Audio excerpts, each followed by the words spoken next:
Hello everyone, welcome to my channel English grammar tutorial. আজ আমরা English পেডাগজির chapter 5-এ চলে এসেছি।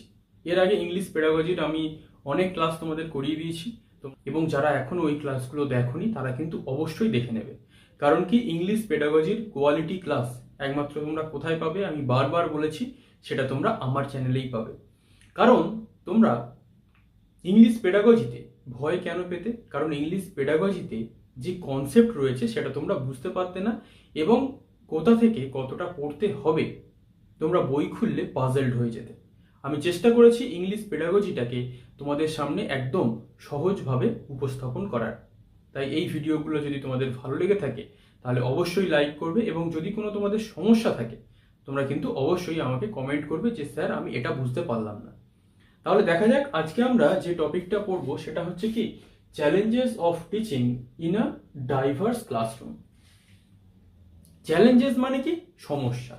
ডাইভার্স ক্লাসরুম মানে কি, তোমরা দেখবে ভারতবর্ষতে আমরা বলে থাকি ভারতবর্ষকে যে ইউনিটি ইন ডাইভার্সিটি। ডাইভার্সিটি মানে কি, বা ডাইভার্স মানে কি বৈচিত্র্য। অর্থাৎ একটা ক্লাসরুমে যদি অনেক রকমের বৈচিত্র্য থাকে তার মানে কি, ক্লাসে যদি একটা বাচ্চা এক ধর্মের হয় আর একজন আর এক ধর্মের হতে পারে, তাদের মাতৃভাষা একজনের এক হলে অন্যজনের আলাদা হতে পারে, কেউ বড় লোক হলে কেউ ধনী লোক হতে পারে, কেউ কম মেধা হলে কেউ উচ্চ মেধা হতে পারে, কেউ মধ্যম মেধা হতে পারে।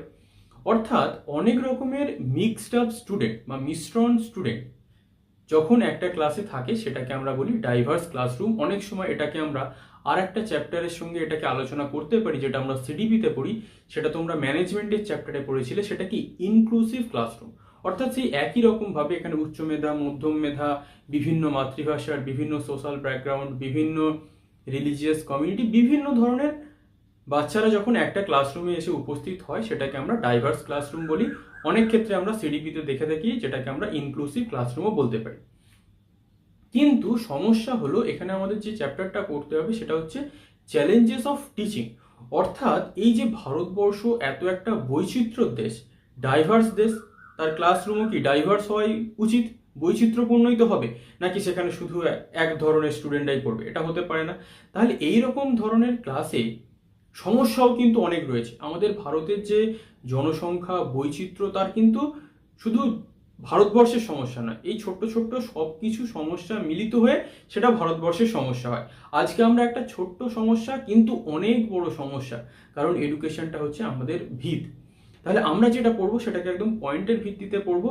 ডাইভার্স ক্লাসরুমের মেন যে 6টা সমস্যা, সেই সমস্যাগুলো জানবো, তার সমাধানটা আমরা জানবো। টপিকটা খুব ছোট্ট টপিক, আমি তোমাদের একদম ক্লিয়ারলি এক্সপ্লেন করে দিচ্ছি। দেখো, প্রথম যে সমস্যাটা হয় সেটা হচ্ছে কি, তোমরা সবাই জানো হিউজ নাম্বার অফ স্টুডেন্টস। অর্থাৎ কি, তোমরা দেখতে পাবে যখনই তোমরা একটু, এটা আগে বেশি হতো, এখনো অতটা প্রাইমারি স্কুলে বেশি লোকজন পড়ছে না শহর এলাকাতে, কিন্তু যখন তোমরা গ্রামের দিকে চলে যাবে তোমরা কি দেখবে, ওখানে যদি একটা ক্লাসের ক্যাপাসিটি 30 জন হয়, সেখানে কতজন স্টুডেন্ট থাকে? দেখা গেল 60 জন 70 জন স্টুডেন্ট রয়েছে, কিন্তু সেখানের ঘরের সংখ্যা কম। কিন্তু দেখা গেল আরও একটা যেটা সমস্যা, সেটা টিচারের সমস্যা। স্টুডেন্ট অনেক রয়েছে, ঠিক আছে, তাদেরকে আমরা বিভিন্ন সেকশনে ভাগ করে দিতে পারি, কিন্তু টিচারেরও একটা সমস্যাটা গুরুত্বপূর্ণ সমস্যা। তাহলে প্রথম যেটা সমস্যা আমরা এত বড় দেশে ফেস করি সেটা কি, একটা ক্লাসরুমে আমরা গাদা গাদা স্টুডেন্ট ঢুকিয়ে দিই। তোমরা যখন 5, 6, 7, 8-এ পড়তে তোমরা দেখতে তোমাদের A section, B section, C section থাকতো। আবার অনেক স্কুলে থাকতো কি 100 জন স্টুডেন্টকে একসাথে ক্লাস করাচ্ছে। তাহলে এই যে হিউজ নাম্বার অফ স্টুডেন্ট, এই যে সমস্যাটা, এটা কোনো সমস্যাই নয়, আমরা একদম অনায়াসে সমাধান করে দিতে পারি। এটাকে একটু সরকারকে ইনফ্রাস্ট্রাকচার বাড়াতে হবে, সেকশনে ভাগ করে দিতে হবে এবং কি টিচারের সংখ্যাটা বাড়িয়ে দিতে হবে, তাহলে কি প্রবলেম সলভ। তাহলে প্রথম সমস্যা গেল huge number of students. Next যেটা কি,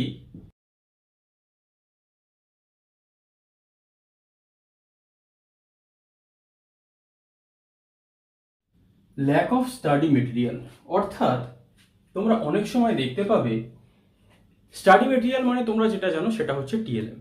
তোমরা যখন প্রাইমারি টিচার হয়ে যাবে দেখবে সেখানে কিন্তু টিএলএম এর খুব অভাব।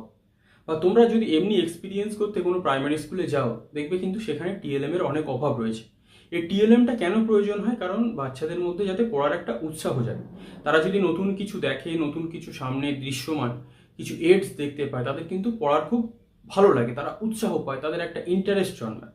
তাহলে এই যে ল্যাক অফ স্টাডি মেটেরিয়াল, এটাকে ল্যাক অফ কেন বলছি আমরা? কারণ এত বড় দেশ, এত স্কুল, সরকারের সদিচ্ছা থাকলে তারা কিন্তু প্রোভাইড করতে পারে, কিন্তু কেন করে না, না করে না, সেটা তাদের ব্যাপার।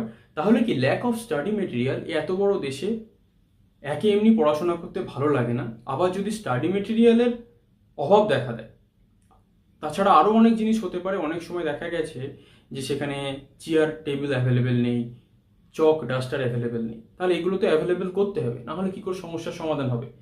সমস্যা কি? Lack of study material. সমাধান কি? তাদেরকে দিয়ে দাও। ক্লিয়ার? একদমই সহজ, এই টপিকে তেমন কিছু নেই। এরপরে কি, থার্ড হচ্ছে ফল্টি রিডিং হ্যাবিটস।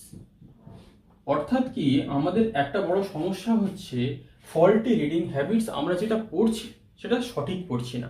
আমরা কি করি? বেশিরভাগ স্টুডেন্টরা তোমরা কি করো? সমস্ত জিনিসটা মুখস্থ করে নাও। তাহলে এই মুখস্থ বিদ্যা কিন্তু ভয়ঙ্কর, এবং এখানে কিন্তু টিচারের একটা মারাত্মক রোল প্লে করতে হবে। কারণ টিচারকে চেষ্টা করতে হবে যাতে স্টুডেন্টরা মুখস্থ না করে, কনসেপ্ট বিল্ডিং এর উপরে জোর দিতে হবে। এবং কিভাবে জোর দিতে হবে সেটা একটা টিচারকে অ্যানালিসিস করতে হবে। যে তিনি ক্লাসে যাচ্ছেন, শুধু বলে দিচ্ছেন এটা মুখস্থ করো, সেটা মুখস্থ করো, এটা করলে কিন্তু চলবে না। সেটাকেই বলছি আমরা কি, ফল্টি রিডিং হ্যাবিটস। অর্থাৎ আমরা আমাদের বাচ্চাদের আমরা যেটা পড়ার অভ্যাস তৈরি করছি, সেই অভ্যাসটা খুব বাজে অভ্যাস তৈরি করছি। কারণ তাদের যে রিডিং হ্যাবিটস, সেটাকে বদলাতে হবে। সেটা তাদের কনসেপ্ট বিল্ডিং এর উপরে জোর দিতে হবে, মেমোরাইজেশন, মুখস্থ বিদ্যাটাকে কমিয়ে আনতে হবে। তবেই সে একটা বাচ্চা গিয়ে পরে কি হবে, তার স্কিল ডেভেলপ হবে। কারণ মুখস্থ বিদ্যা করলে তেমন কোনো উন্নতি হয় না। ক্লিয়ার? নেক্সট যেটা আমরা পড়বো 4, সেটা হচ্ছে কি, poor school environment. Poor school environment মানে কি? একটু আগেই আমি বলছিলাম, স্কুলের যে পরিবেশ খুব নোংরা, সেখানে বসার চেয়ার নেই বা টেবিল নেই, সেখানে স্টুডেন্টদের মেঝেতে বসে থাকতে হয় শীতকালে, বা নোংরা, ধুলো, পানীয় জলের অভাব। এবং সেখানে দেখা যাচ্ছে একটা ওয়ান সেকশন অফ টিচার, তারা একদম ক্যালাস। ক্যালাস মানে কি, তাদের মানে কিছু যায় আসে না। এখানে কিন্তু টিচারকেও একটু ভূমিকা পালন করতে হবে। শুধু সরকার এই করছে না, সরকার সেই করছে না, সরকার ওই করছে না, কেন? এটা কি কথা? তোমাকে অ্যাজ এ টিচার হিসাবে রিক্রুট করা হচ্ছে, কারণ কি, তুমিও একটু সার্ভিস দাও। কেন নোংরা হচ্ছে সেটাকে দরকার হলে স্টুডেন্টদেরকে সাথে নিয়ে পরিষ্কার করা, ধুলো ময়লা জমে থাকলে সেটাকেও একটা পরিষ্কার করা, বেঞ্চ নোংরা হয়ে থাকলে, বেঞ্চের অভাব থাকলে সেটাকে প্রপার সরকারের কাছে জানানো। এখানে কিন্তু পুয়ার এনভায়রনমেন্ট, যেটা শুধুমাত্র যে সরকারের উপরেই দোষারোপ করলে চলে যাবে এরকম না। তাহলে পুয়ার এনভায়রনমেন্টটাকে ঠিক করার জন্য কিন্তু টিচারেরও একটা ভূমিকা থাকা উচিত, এবং সেটা অবশ্যই গুরুত্বপূর্ণ। এরপরে কি, এরপরে যেটা আমরা দেখব সেটা হচ্ছে কি, এক্সাম ওরিয়েন্টেড।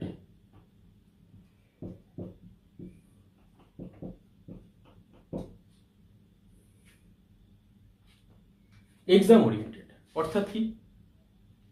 এক্সাম ওরিয়েন্টেড মানে কি, জীবনের আমাদের কোনো উদ্দেশ্যই নেই। আমরা যে অ্যাজ এ টিচার বা প্রাইমারি বোর্ডের যে সিলেবাস বা আমাদের স্কুল লেভেলেরও যা সিলেবাস হতে পারে, সেখানে আমরা কি করি, এক্সাম ওরিয়েন্টেড। তুমি এই পরীক্ষায় পাস করো, ওই পরীক্ষায় তুমি 100-র মধ্যে 90 পাও, ওখানে তুমি স্টার মার্কস পাও, লেটার মার্কস পাও, দ্যাটস ইট। তার মানে কি, আমরা এখানে কিন্তু কোনো স্কিল ডেভেলপ করাচ্ছি না একটা স্টুডেন্টের বা বাচ্চা। আমরা কি করাচ্ছি, শুধু পরীক্ষায় এই করো, পরীক্ষায় সেই করো, পরীক্ষায় ভালো নম্বর পাও, ফার্স্ট হও, সেকেন্ড হও, থার্ড হও। আরে ফার্স্ট হয়ে, সেকেন্ড হয়ে, থার্ড হয়ে করবেই টাইম, যদি তার স্কিল ডেভেলপ না হয়। তাহলে স্কিল ডেভেলপের জন্য কিন্তু আমাদের গুরুত্বপূর্ণ ভূমিকা পালন করতে হবে। কেন পালন করতে হবে? কারণ শুধুমাত্র পরীক্ষায় পাস করাটা কিন্তু সাকসেস হবে না আগামী প্রজন্মের কাছে। শুধু পরীক্ষায় তুমি ভালো নাম্বার পেলে তোমার কোনো স্কিল ডেভেলপ হলো না, সেটা কিন্তু আর 10-15 বছর পরে গিয়ে এটা বোঝা যাবে। তখন কিন্তু স্কিলের ভূমিকা অনেক মারাত্মক হারে দেখা দেবে। তাহলে কিন্তু স্কিল বাচ্চাদের ডেভেলপ করতেই হবে। এবং এখানেও কিন্তু শুধু ওই সরকারকেই দোষ দিলে হবে না, এখানে কিন্তু অ্যাজ এ টিচার হিসাবে তোমার ভূমিকা অনেকটাই। তোমাকে চেষ্টা করতে হবে কিন্তু, কারণ তোমাকে টিচার হিসাবে রিক্রুট করা হয়েছে। কেন করা হয়েছে? কারণ তুমি যাতে স্টুডেন্টদেরকে ঠিক পথে গাইড করো। আর তুমি যদি ভুল পথে গাইড করো, তাহলে তারা কি করে সঠিক পথে শিক্ষাটা গ্রহণ করবে বলে তুমি ভাবছো? হতে পারে না। ক্লিয়ার? তাহলে এক্সাম ওরিয়েন্টেড কি করতে হবে, ওটাকে স্কিল ওরিয়েন্টেড করে দিতে হবে। পরীক্ষায় পাস করাটা ইম্পর্টেন্ট, সেটা দেখতে হবে, কিন্তু তাদের জন্য স্কিল ডেভেলপ হয় সেটাও দেখতে হবে। এরপরে 6 লাস্ট, সেটা হচ্ছে কি লার্নার্স অ্যাবিলিটি। লার্নার্স অ্যাবিলিটি মানে হচ্ছে এটা একটা খুব একটু কন্ট্রোভার্সিয়াল হয়ে যায়। কেন? অনেক সময় টিচারদের ক্ষেত্রে দেখা গেছে তারা যারা ভালো স্টুডেন্ট হয় স্কুলে তাদের প্রতি একটু বায়াসড। তোমরা যখন স্কুলে গিয়ে থাকবে তোমরা দেখবে টিচাররা কি করতো, first second third fourth fifth এইসব ছেলেগুলোকে তারা মার্ক করে রাখতো যে এরা আমার ক্লাসের ভালো স্টুডেন্ট। তাহলে লার্নার্স অ্যাবিলিটিটাকে কেন এখানে একটা চ্যালেঞ্জ হিসেবে ধরা হয়েছে? কারণ আমাদের যেমন হাতের 5টা আঙুল সমান নয়, যদি একটা ক্লাসে 50টা বা 30টা স্টুডেন্ট থাকে প্রত্যেকের কিছু না কিছু ফল্ট থাকবে, প্রত্যেকে ভালো স্টুডেন্ট হতে পারবে না। কেউ উচ্চ মেধা হবে, কেউ মধ্যম হবে, কেউ একদম কম হবে। তাহলে তুমি অ্যাজ এ হোল কিভাবে ক্লাসকে চাগাবে বা কিভাবে সবার ইমপ্রুভমেন্ট করবে সেটা কিন্তু তোমাকে দেখতে হবে অ্যাজ এ টিচার হিসাবে। তাহলে লার্নার অ্যাবিলিটির উপরে কিন্তু তোমাকে খুব একটা বেশি ফোকাস করলে হবে না, তোমাকে কি করতে হবে, সবাইকে সমান গুরুত্ব দিতে হবে। তুমি অবশ্যই লার্নারের অ্যাবিলিটি একটা স্টুডেন্ট খুব ভালো পেরে গেছে, খুব ভালো, কিন্তু যে স্টুডেন্টটা পাচ্ছে না তাকে তোমাকে কি করতে হবে, তোমাকে রিমেডিয়াল ক্লাস দিতে হবে। রিমেডিয়াল ক্লাস কি সেটা আমরা পরের একটা ক্লাসে আলোচনা করব, কারণ রিমেডিয়াল নিয়ে একটা আলাদা ক্লাসের প্রয়োজন রয়েছে। রিমেডিয়াল মানে এক্সট্রা ক্লাস। তাহলে একটা স্টুডেন্ট বা ক্লাসে যদি 30 জন স্টুডেন্ট থাকে তোমাকে দেখতে হবে অ্যাজ এ হোল সবার ডেভেলপমেন্ট তোমাকে দেখতে হবে। তুমি একটা স্টুডেন্ট বা দুটো স্টুডেন্ট বা 4-5টা ভালো স্টুডেন্টের প্রতি বায়াসনেস হলে হবে না। কেন তুমি বায়াসড হয়ে যাও? কারণ তাদেরকে বেশি বোঝাতে লাগে না, একবার বললেই তারা পড়াটা বুঝে যায়। কিন্তু যারা বুঝতে পারে না সেটা কি স্টুডেন্টের দোষ? না।